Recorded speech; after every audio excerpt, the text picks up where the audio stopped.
எனது வீடு எனது வாழ்வு என்று வாழ்வது வாழ்க்கையா? இருக்கும் நாலு சுவருக்குள்ளே வாழ நீ ஒரு கைதியா? தேசம் வேறல்ல தாயும் வேறல்ல ஒன்றுதான். தாயை காப்பதும் நாட்டை காப்பதும் ஒன்றுதான். கடுகு போல் உன் மனம் இருக்கக்கூடாது.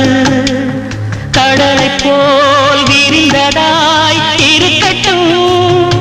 உன்னை போல் எல்லாரும் என என்னோடும் அதில் இன்பத்தை தேடும்.